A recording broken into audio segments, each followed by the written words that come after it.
ክርስቶስ ዘውትር ወደኛ የሚመጣው በደሃ ወይም በእንግዳ ሰው ነው ይላል። ክርስቶስን ማግኘት ከፈለግ ደሃውን አግኘው፣ እንግዳውን ተቀበለው። ክርስቶስ እኮ የሚገኘው እንደዚህ ነው፣ የሚደርስለት ላጣው። ለዚህ ምእመን ወንጌልን እንኳን መንገር እንዴት አስደናቂ ምጽዋት መሰላችሁ ወገኔ። ይሄ ዘመን እንደ ተራራ ነው፣ ካልተሸካከምን ማንዘልቀው፣ ካልተደጋገፍ እማንሻገረው ብርቱ በት ነው ይሄ ዓለም እያሳረፈ ያለው። እግዚአብሔርን በዚህ ሕይወት ማክበር የምትፈልጉ በጉልበታችሁ ልብሳቸውን እጠቡላቸው፣ ተባያቸውን አራግፉና ለሥጋው ደሙ አብቋቸው፣ ነጭ ልብስ አልብሷቸው። ስራችሁ ይሄ ብቻ ይሁን። ወንድምህን ደጉመው። የት ይህ ታዲያ? ተስፋ እንዳይቆርጥ አንተ ኑርለት። አንተ ለሱ ብትኖር ምንድን ነው የሚሆነው? በር የተዘጋባቸው እፍኝ ጥሬ ኩባያ ውሃ የሌላቸውን እነዛ የሚያገላብጥ ያጡትን ቅድስት መሆን ከፈለግሽ ይህንን ስሪ። ጽም ብለሽ እውቅና አገኘሽ አልገኘ የለም፣ ሰው አወቀህ አላወቀህ የለም፣ ተጨበጨበላ አልተጨበጨ አይመለከትም። ክርስቶስን ነው የምታስተናግደው። የእግዚአብሔር ቃል እንዲህ ይላል፣ ልጆችን በመልካም ማስተዳደር፣ እንግዶችን መቀበል፣ የቅዱሳንን እግር ማጠብ፣ በቱርፋት ታጌጡ ዘንድ እወዳለሁ። ቱርፋት እስካልከኝ ምንድን ነው? ይኸው አትርሳው። ያን መቅደስ ሲፈርስ ዝም አትበለው። ይሄ መቅደስ ሲፈርስ እንደምትረባረብበት ያ መቅደስ እየፈረሰ ነው። ድረስለት፣ ሩጥለት፣ ገስግስለት፣ አትርሳው። ያውም እንዲህ ባለ ከባድ ዘመን። እንደውም ሲራክ ምንድን ነው የሚለው? ምዕራፍ 11 ቁጥር 4 ላይ በልብስ ጌጥ አትታበይ፣ በከበርክበት ወራት ራስን አታኩራ ይላል። በልብስ ጌጥ መታበይ አይደለም፣ ይልቅስ ቅዱሳንን በማገዝ ሕፃናት እነዚያን ምስኪኖች ድሆችን በመንከባከብህ። እንዴ የአዲስ አበባን ብቻ አይደለም የኢትዮጵያውያንን ሸክም ሁሉ የተሸከመ አንድ ሰው አታውቁ?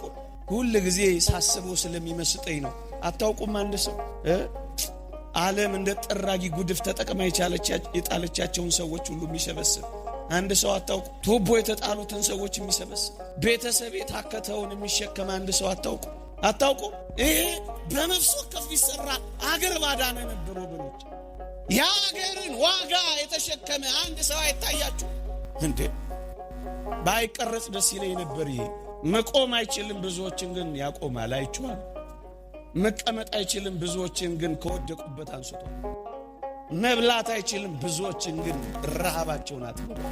ወንጌል ይላል ይሄ ነው። በቃ እየቀለጠ የሚያበራ ወንጌል ይላል ይሄ ነው። እያካፈለ አይደለም፣ የሌለውን እንኳን የሚሰጥ ወንጌል ይላል ይሄ ነው። ይሄንን ኑርበት። ጥቂት ሊለምኑን አይገባም። ለምን ልንሰጣቸው ነበር የሚገባው ወገኖቼ። መኩራት የነበረብን በልብሳችን የምንታበይ እኛ አልነበርም መሆን የነበረብን። መኩራት የነበረባቸው እነዚህ ነበር። ለምን ልንሰጣቸው የሚገባ? የመኪናችንን መስኮት ልንዘጋባቸው አይገባም ነበር። ሽታቸው አያሸሸንም ነበር። ማን ያጠባቸው? ማን ነው በር የከፈተላቸው? ማን ነው አባከና ያላቸው? ሕይወት የታለች? ወንጌል የታለች? ክርስትና የታለች? አንድ ሊቅ እንዲህ ይላል፣ ክርስቶስ ዘውትር ወደኛ የሚመጣው በደሃ ወይም በእንግዳ ሰው ነው ይላል። ክርስቶስን ማግኘት ከፈለግ ደሃውን አግኘው፣ እንግዳውን ተቀበለው። ክርስቶስ እኮ የሚገኘው እንደዚህ ነው። ወንጌል የሚያስተምረን ይህንን ነው። ክርስቶስ የሚገኘው የአባ ቢሾይን ታሪክ እዚህ ጋር ላምጣው። ግሩም ነው። ላምጣውማ በሞቴ። አባ ቢሾይን እግዚአብሔር እንዲህ አለው ይላል፣ በዚህ ታላቅ ተራራ ላይ ነገ እገለጣለሁ። ሰንበት ነበር፣ እገለጥልሃለሁ። ሕዝቡን ንገር፣ እገለጣለሁ፣ እባርካችኋለሁ አላቸው ይላል። ሁሉም በዕለቱ ከአባ ቢሾይ ቀድመው ወደ ተራራው ገሰገሱ። ተራራው ግርጌ ሲደርሱ ተራራው ታች አንድ ደካማ ምንም የሌለው ረሃብ ያጠወለገው መንቀሳቀስ የማይችል ደካማ እዛ ተራራው ስር ቁጭ ብሏል። ወዴት እየሄዳችሁ ነው ክርስቲያኖች አላቸው። እግዚአብሔር በተራራው ላይ ገለጣለሁ ብሎ ለአባ ቢሾይ ነግሮታል። በተራራው ላይ ክርስቶስን ለማግኘት ሩጫ ይዘናል አሉት። እባካችሁ እኔንም ጌታዬን አሳዩኝ ብሎ ለመናቸው። ማን ይሸከማል አንተ? ማን ጊዜ ይሰጣል አንተ? ትተውት ሁሉም ወደ ተራራቸው ገሰገሱ። መጨረሻ የመጣው ማን መሰላችሁ? አባ ቢሾይ ነው። ስዕሉን ተመልከቱትማ። አረጋዊው አባ ቢሾይ ልክ ተራራው ግርጌ ሲሄድ አንድ ምስኪን ወድቆ አገኘ። አባ ቢሾይ አባቴ የት ነው የምትሄደው አለው። እግዚአብሔር በተራራው ላይ ይገለጣል፣ እናስ ልናየው ልናገኘው ነው የምንሄደው፣ እባክህ እኔንም ውሰደኝ። እሺ። አረጋዊ ነው። የተንቀጠቀጠ ጉልበት ያለው፣ የጎበጠ ወገብ ያለው፣ የጃጀ ሰውነት ያለው፣ ሊፈርስ አንድ ሐሙስ የቀረው ሰውነት ይዞ ስዕሉን ተመልከቱት። በቤተ ክርስቲያን ደሃውን ተሸከመው ይል ከዛስ ተራራውን ይወጣ ጀመር። ወገኔ ይሄ ዘመን እንደ ተራራ ነው።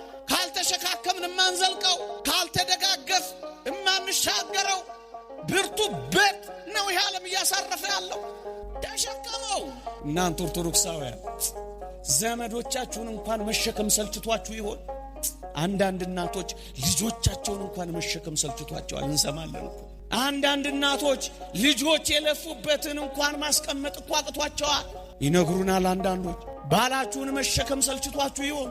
የሚስትን ጥቂት አመል መሸከም ሰልችቶ ይሆን? ወንድምህን ደጉመው። የት ይል ታዲያ? ተስፋ እንዳይቆርጥ አንተ ኑርለት። አንተ ለሱ ብትኖር ምንድን ነው የሚሆነው? ብታጣ እኮ የሆነ ነገር ነው ብታጣው። ወንድምህን ግን ከሞት ታተርፈዋለህ፣ ትሸከመዋለህ። ስንቶቻችንን መሸከም ችላችኋል? እየተሸካከምን ነው ወይስ እየተጣጣልን? እየተጋገዝን ነው እየተገዛገዝን? እየተቃቀፍን ነው እየተገፈታተርን? ማንን ተሸክመሃል አንተ? እርግጥ ኢትዮጵያውያን በጣም አስገራሚ። እኔ እንደው ከፍ አድርጌ ልናገረው እንጂ እናውቃለን። አንዳንድ አባቶች፣ ብዙ አባቶች እናውቃለን። ምን ያደርጋሉ? ጥቅጥቅ አድርገው ለልጆቻቸው ምሳ ሳህን ይቋጥሩና እነሱ ግን ባዶ ምሳ ሳህን ይዘው የሚሄዱአሉ። እየሰማችሁ? አንዳንድ እናቶች አሉ ሳይበሉ ለልጆቻቸው አጉርሰው የሚጨርሱ። እነሱስ አንጀታቸው ተጣብቆ ሌሊቱን የሚያድሩ አሉ። አውቃለሁ ስለ አንድ አባት የሚነገረው። እንደዚህ ያደርግና መስሪያ ቤት ሲሄድ በፌስታል ምሳ ሳህን ይዞ ይሄዳል። ጓደኞቹ ና እንብላ ሲሉት እኔ ትንሽ ቆይቼ ነው የምበላው ይላል። ከፌስታሉ ሳይወጣ አውቆ በፊታቸው ይመላለሳል ምሳ እንደያዘ ሰው። አቤት አስደናቂ ሰርቪስ እያዘጋጁ ለልጆቻቸው በእግር የሚኳትኑ ስንቶች አሉ። ወንጌል ማለት እኮ ይሄ ነው። ልጁ እንዳይሳቀቅ እሱ እየተሰቀቀ የሚኖር አባወራ ነው ያለው። ይሄ ደስ ያሰኛል። ተሸካክመው የሚኖሩ አሉ ልላችሁ። መሸከም ነው። ለምን እንደማይሰራ ምን እናውቃለን? ምን ትግል እንዳለበት ምን እንረዳለን? አትሰራም ያንተ ጉልበት አለ ስታየው ያለ ይመስላል፣ ግን ላይኖረው ይችላል። ምን እንደተያዘ በምን እንደሚኖር ምን እናውቃለን? ስካነር የለንም የምናውቅበት። ምንም ይሁን መሸካከም እንልመድ። ተሸክሞ ትወጣላችኋል። ግድ የለም ተሸክመሽ ጉበጪ። ግድ የለም ተሸክመህም ቢሆን ጉበጥ፣ እግዚአብሔርን ታገኘዋለህ። ክርስቶስ በተራራ ላይ ይገለጣል፣ ይዞት ሄደ። እነዛ ምእመናን ቢጠብቁ እግዚአብሔር የለም፣ ቢጠብቁ እግዚአብሔር የለም፣ ቢጠብቁ ክርስቶስ አይታይም። ከዚያስ ድምፅ መጣ። ምን የሚል? አባ ቢሾይ የታለህ እያለ አባ ቢሾይ ተጨነቀ። ልታሳፍረኝ ነው ልታዋርደኝ ነው አለው። አይደለም እናስ አንተ የተሸከምከኝ እኔ ነኝ አይለው መሰላችሁ? እየሰማችሁ ነው። ክርስቶስ በድሃ ወይም በእንግዳ ሰው ይገኛል የሚለውን ለማሳየት ነው ታሪክ ያመጣው። ተሸከሙ ክርስቶስ ነው። አንዳንዴማ ከባድ ነው፣ ማሰብ ራሱ ይከብዳል። የዛሬ ጥቂት ዓመት ኤፍኤም ሬዲዮ ላይ የሰማው ታሪክ ሁሌ ዘገነነኛል። አንድ አጥማቂ ነበር እዚህ እስጢፋኖስ ቤተክርስቲያን። ይሄንን የሰማች አንዲት ከገጠር የምትኖር ኦርቶዶክሳዊት ታማሚ ናት። ለመጠመቅ ትፈልግና 3 ሕፃናት ልጆቿን ይዛ እስጢፋኖስ ቤተክርስቲያን ትመጣለች። አባ ከና ያላት የለም፣ መጠለያም አልተፈቀደላት፣ ቤትም የሰጣት የለም፣ ገንዘብም የላትም። ባሏ ትቷት ሄዷል።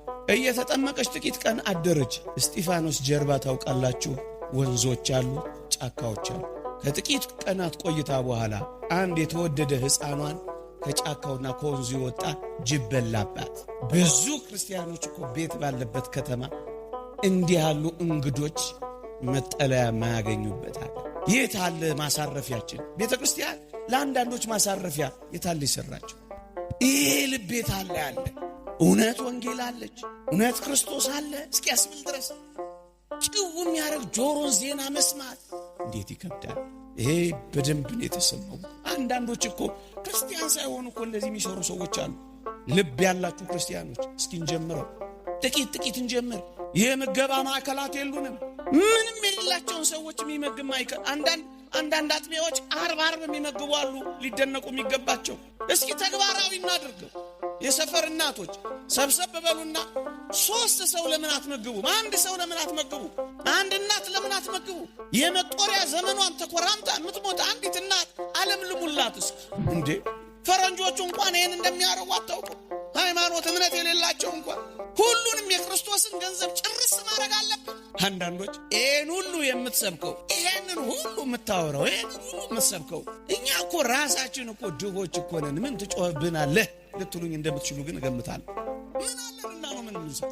እኛ እንኳን እኮ ምን ኖረው በአስማት ነው ልትሉኝ እንደምትችሉ እገምታለሁ። ግን የእግዚአብሔር ቃል እንዲህ ይላችኋል፣ ሊቁም ዮሐንስ አፈወርቅ እንዲህ ያስተምራቸዋል። ምን ኖሮን ነው ካለበለጸግን እንዴት አድርገን ነው ምን ሰጠው እንዳንል እንዲህ ይለናል። በረከቱ ትደርብንና ሊቁ ቅዱስ ዮሐንስ አፈወርቅ እንዲህ ይላል። ድህነትህ የቱንም ያህል ቢሆን 2 ዲናር የለህምን ይላል። ያቺን ሴት ያስታውሳል። በምኩራብ ጌታ ያያል። 2 ዲናር ብቻ አላት። እሷኑ በሙዳይ ውስጥ የከተተች ያቺን ሴት ያስታውስና ሊቁ ዮሐንስ አፈወርቅ 2 ዲናር እኮ አለህ ይላል። ከዛስ እነዚህ 2 ዲናሮች ምንድናቸው? 2 እግሮች የሉህምን? ሂድና ጠይቅበታ። 2 አይኖች እኮ አሉ። ሂድና የታመሙትን ጎብኝበታ። ቢያንስ 1 ጣራ እኮ አለህ፣ አስጠልልበታ። ገንዘብ ባይኖርህ፣ ምትሰጠው ብልጽግና ባይኖርህ፣ እግር አለ፣ ጎብኝበት። አይን አለ፣ እይበት። ጸሎት አለ፣ ስጠው። ፈቃድ አለ፣ ፈቃድህን መጽውተው። ወገኖቼ ሀብት የሚባለው ምንድን ነው? በኪስ የሞላው ብቻ፣ በቦርሳ የታጨቀው ብቻ፣ በጎተራ የተከተተው ብቻ፣ በአካውንት የተቀመጠው ብቻ እሱ ብቻ አይደለም ሀብት። እና ሌላ ሀብት ምንድነው? ሌላ ሀብትማ ምንድነው? በጉልበታችሁና በወዛችሁ ተንከባከቧ። እውነተኛ ክርስቶሳውያን መሆን የምትፈልጉ፣ እንደ ቅዱሳት አንስት እህቶች መኖር የምትፈልጉ፣ እግዚአብሔርን በዚህ ሕይወት ማክበር የምትፈልጉ በጉልበታችሁ ልብሳቸውን እጠቡላቸው። በሳምንት 1 ቀን ሄዳችሁ ቤታቸውን አጽዱላቸው። ፀሐይ የማይሞቁትን አሙቋቸው። ተባያቸውን አራግፉና ለሥጋው ደሙ አብቋቸው። ነጭ ልብስ አልብሷቸው። ስራችሁ ይሄ ብቻ ይሁን። ገንዘብ የለሽም፣ ጉልበት አለሽ። ይህ ሀብት እኮ ነው፣ ጸጋ እኮ ነው ወገኖቼ። ጉዳይ አስፈጽምላቸው። ባንክ ቤት ሄደው መፈረም ሲፈልጉ ጎትታ አግዛቸው። ሀብት ማለት እኮ ይህ ነው። ኦርቶዶክሳውያን በዚህ ዘመን ቤት ሞልቷቸው የሰው ረሃብ የያዛቸዋሉ። ሰው የናፈቃቸው ገንዘብ ይቆረጥላቸዋል፣ ወላጆቻቸው ግን አያዋቸው። ሰው የራባቸዋሉ፣ ተጠርቅሞባቸው የሚኖሩ ትልልቅ ህንፃ ውስጥ የሚኖሩ ጎብኛቸው። መብል ሞልቷቸው ፍቅር የራባቸዋሉ፣ ጸብ የከበባቸው። ሴጣን ፍቅር ያስተዋቸው፣ ያጠላላቸው። እንዴት ክፉ ዘመን እንደሆነ የተወደደች አመጣ የወለደችን እናት ያጣላቸዋል። ፍቅር ስጣቸው። የሚያወሩት የሚተነፍሱት ይፈልጋሉ። ጆሮ ስጣቸው። ይህ እኮ ምጽዋት ነው ወገኖቼ። እፍኝ ጥሬ ሞልቷቸው አስታዋሽ ልብ የተነፈጋቸዋሉ። ይህን ልብህን ስጣቸው፣ አስታውሳቸው። 2 ዲናር የለም ሞልቶ ወንጌል እኮ ይችናል። ብራ የመጨረሻዋ የወንጌል ቃል እኮ የመጨረሻዋ የምጽአት የመጨረሻዋ ቃል እኮ ይችናል። ሲመጣ ክርስቶስ ተነፍጎታል፣ ቤት ተነፍጎታል፣ ልብስ ተነፍጎታል። ሲጨርስ የሚጠይቀው ጥያቄ ይህንን ነው። ሰጥተህ አልብሰኸኛል ወይ? ይህንን ነው እኮ የሚለው። ገንዘብ ኖሯቸው ጆሮ ሐዘን ሰብሯቸው የሚያጽናናቸው ያጡ ስንቶች ናቸው።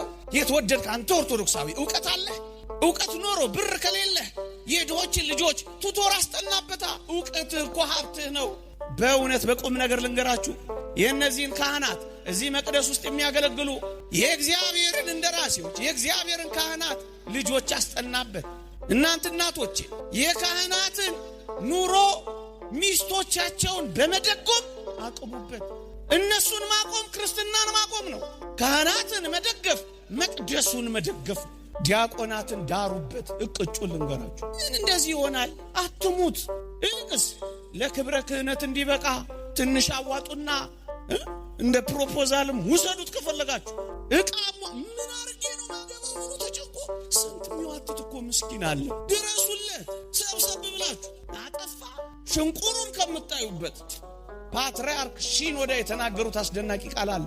ሊቀ ዲያቆናት ሀቢብ ጊዮርጊስ ቤተ ክርስቲያን በሚጎርላት ነገር አንድም ቀን ነቀፌታን ሰንዝሮ አያውቅም። እናስ የሚጎርላትን ነገር ሰራላ። አትንቀፋቸው። የሚጎላቸውን ነገር ስራላቸው። በሽንቁሩ በኩል ቁምለት፣ በቀዳዳው በኩል ሸፍንለት። ሳንሸፋፈን እንገላለጣለን፣ ሳንደጋገፍ እንጣጣላለን። አለ እውቀት ስራበት። ጥቂት ሰብሰብ ብላችሁ አንድ ላይ ካልቻላችሁ ጥቂት ሆናችሁ እውቀት ያጎበጣችሁ ወንጌል ባፋችሁ ይሞላ የነፍስ ረሃብ ላለው ስበኩበት። አስተምሩ። የሚደርስለት ላጣው ለዚህ ምእመን ወንጌልን እንኳን መንገር እንዴት አስደናቂ ምጽዋት መሰላችሁ። እዚህ ያሉ አገልጋዮች እኔን ጨምሮ ጌታችን የሚጠይቀን ብራብ አበላችሁኝ ወይ ብሎ ምግብ እንዳይመስላችሁ፣ መጠጥ እንዳይመስላችሁ። ተስፋ ለቆረጠው ራሱን እያነቀላለው የወንጌልን ቃል መጽናናት ለሚፈልገው ስበኩት። በየቤቱ ሂዱና አጽናኑት። አለሁል በሉት። አንድ ቀን ተስፋ ስጡት። ብራብ አበላኸኝ ወይ ይላል አንተ ካህን ሆይ። ብጠማ አጠጣኸኝ ወይ ይላል እሱ ነው ጸጋ፣ እሱ ነው ሀብ። አንድ ነገር ግን እናትረሱ፣ ትምህርቴን ለማጠናቀቅ ሁላችንም የትኛውም ጸጋ ቢኖረን የተሰጠን ነው፣ የኛ አይደል። የተመጸወት ነው፣ ተመጽውተን ነው። ንዑድ ክቡር የሚሆን ሐዋርያ ጳውሎስ እንዳልተሰጠህ የምትመካው ምንድነው ይላል ቆሮንቶስ ላይ። እንዳልተሰጠ ሰው ተመክተናል፣ የኛ መስሎናል። ለዚህ እኮ ነው ኮራ ነው። የኛ አይደለም፣ የተሰጠን ነው። የተሰጠን ከሆነ ደግሞ ለምን ተሰጠን ካላችሁኝ እንድናከፋፍልለት ነው የተሰጠን።